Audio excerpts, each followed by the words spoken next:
menurut kita Indo Riset, ada beberapa faktor yang mempengaruhi kenaikan elektabilitas Anies Baswedan. Yang pertama itu efek deklarasinya pasangan Amin tanggal 2 September. Yang kedua itu adalah efek naiknya suara-suara di Jawa, terutama Jawa Tengah dan Jawa Timur. Kalau menurut kami itu memang salah satu faktor adalah karena deklarasi pasangan Amin. Seperti kita tahu kan basis Caimin kan di Jawa Timur dan Jawa Tengah. Nah, yang pertama itu, yang kedua naiknya suara-suara ini itu mempengaruhi juga dari Jawa Barat. Jawa Barat, sebelumnya kan Anies 24,7. 24,7. Kita bersyukur, itu bagian juga dari kerja kita, kerja partai-partai koalisi. Yang kedua, kita masih optimis bahwa ada kekuatan-kekuatan yang belum tertangkap oleh lembaga survei. Yang ketiga, kita akan terus bekerja keras, partai relawan bekerja keras sehingga menemukan momentumnya saat yang tepat, sehingga kemudian Mas Anies yang sekarang posisinya nomor 3 terus itu nanti seperti di Jakarta ikut putaran kedua, kemudian kita setelah itu memenangkan pertarungan.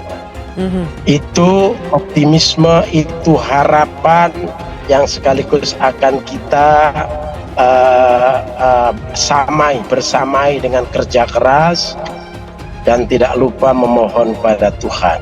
Ya, merasa kecewa, merasa dibuang oleh Pak Prabowo, dan kemudian menemukan sebuah solusi yang tetap menempatkan Caimin sebagai cawapres sesuai dengan hasil muktamar.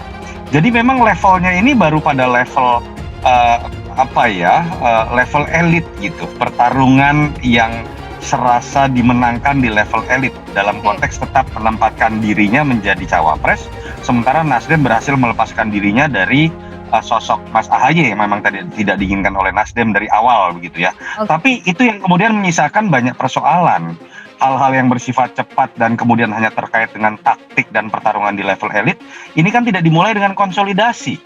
Masih banyak rakyat yang ada di bawah, terutama di Jawa Tengah, Jawa Barat, Jawa Timur, itu belum memperoleh informasi yang sesungguhnya tentang figur Mas Anies.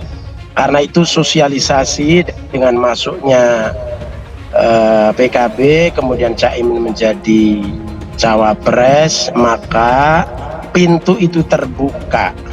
Instrumen-instrumen partai yang sudah ada segera bekerja ke basis-basis utama Nahdien.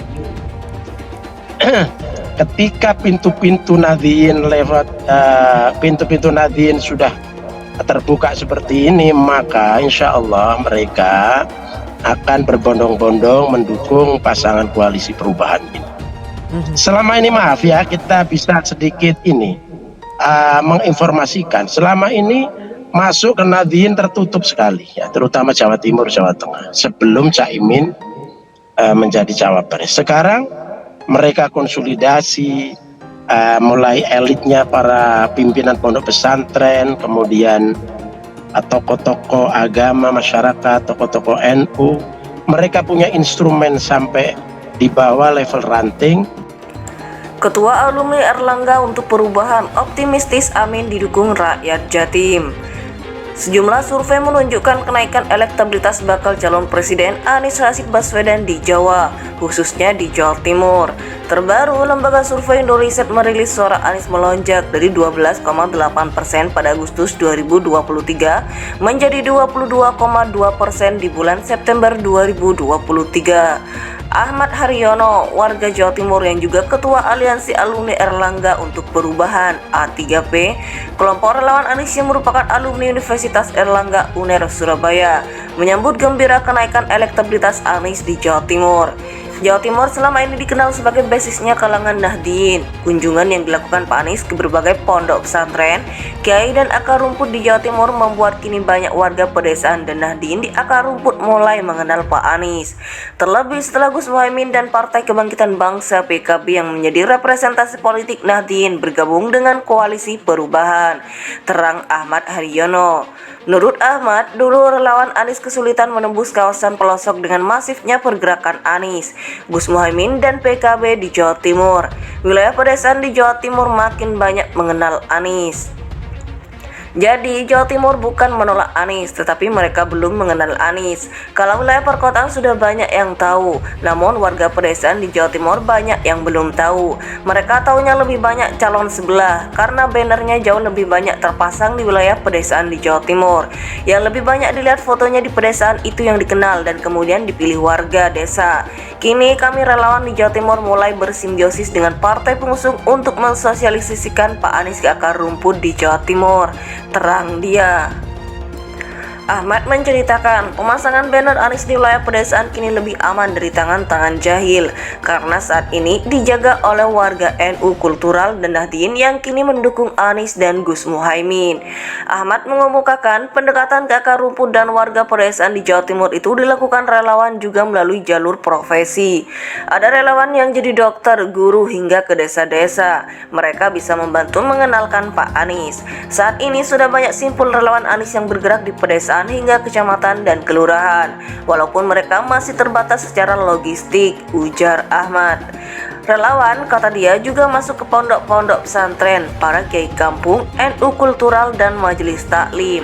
Aliansi Alumni Erlangga untuk Perubahan A3P dalam waktu dekat juga ada rencana bersilaturahmi ke Gus Ali, pengasuh pondok pesantren Bumi Sholawat, Tulangan Sidoarjo yang disegani di kalangan Nahdien di Jawa Timur, pungkas dia. Sejumlah survei menunjukkan kenaikan elektabilitas bakal calon presiden Anies Rashid Baswedan di Jawa, khususnya di Jawa Timur. Terbaru, lembaga survei Indoriset merilis suara Anies melonjak dari 12,8% pada Agustus 2023 menjadi 22,2% di bulan September 2023. Ahmad Haryono, warga Jawa Timur yang juga Ketua Aliansi Alumni Erlangga untuk Perubahan A3P, kelompok relawan Anies yang merupakan alumni Universitas Erlangga UNER Surabaya, menyambut gembira kenaikan elektabilitas Anies di Jawa Timur. Jawa Timur selama ini dikenal sebagai basisnya kalangan Nahdien. Kunjungan yang dilakukan Pak Anies ke berbagai pondok pesantren, kiai dan akar rumput di Jawa Timur membuat kini banyak warga pedesaan dan Nahdien di akar rumput mulai mengenal Pak Anies. Terlebih setelah Gus Muhaimin dan Partai Kebangkitan Bangsa PKB yang menjadi representasi politik Nahdien bergabung dengan Koalisi Perubahan.